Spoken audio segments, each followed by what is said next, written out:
November 15, 2024 శుక్రవారం ఎగ్రెస్ మనం మదనపల్లి మార్కెట్‌లో టొమాటో స్టాక్ అంటే దిగుమతి ఎలా వచ్చి మనం ఈ వీడియోలో తెలుసుకుందామండి. నేనుతో పోల్చుకుంటే దిగుమతి తగ్గిందా లేదా పెరిగిందా వేటని ఈ వీడియోలో మాట్లాడుకుందాము.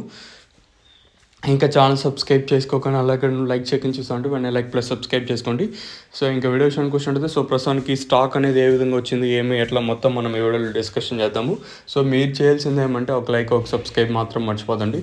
ఇంకా వీడియో విషయానికి వచ్చినట్టయితే ప్రస్తుతానికి స్టాక్ విషయానికి వచ్చినట్టయితే మనం ముందుగా టీవీఎస్ మండీ లైన్ మాట్లాడుకుంటే నేనుతో పోల్చుకుంటే దిగుమతి అయితే ఇంచుమించు నేనట్లాగానే మా టీవీఎస్ మండీ లైన్లో ఉంది. అలాగే జీపీఆర్ మండీ లైన్లో చూసుకున్నట్టయితే ఒక 2 మండీలకి ఒక 3-4 మండీలకి అయితే దిగుమతి అయితే తగ్గింది ఈ లైన్లో వచ్చేసి. ఓవరాల్గా జీపీఆర్ అలాగే భాగ్యలక్ష్మి మండీ లైన్ మొత్తం మాట్లాడుకుంటే ప్రస్తుతానికైతే స్టాక్ అయితే తగ్గింది. మరి 6 గంటల 20 నిమిషాల తర్వాత కూడా స్టాక్ వచ్చే ఛాన్స్ ఉంటుందా లేకపోతే చూడాలి. ప్రస్తుతానికైతే స్టాక్ ఓవరాల్గా నేనుతో పోల్చుకున్నట్టయితే ఒక 5-10% కొంచెం అటు ఇటుగానే స్టాక్ అయితే వచ్చింది. మరి చూద్దాము అంటే 6 గంటల తర్వాత కూడా ఒక్కోసారి ఛాన్స్ అంటే స్టాక్ వచ్చే ఛాన్స్ ఉండదు కాబట్టి ఉద్దేశంతో నేను మళ్ళీ చెప్తాను. మరి చూద్దాము ఈ ప్రైస్ అంటే ధరలు అనేది ఏ విధంగా వెళ్తాయి చూడాలి. సో సబ్స్క్రైబ్ చేయడం అయితే మర్చిపోద్దండి.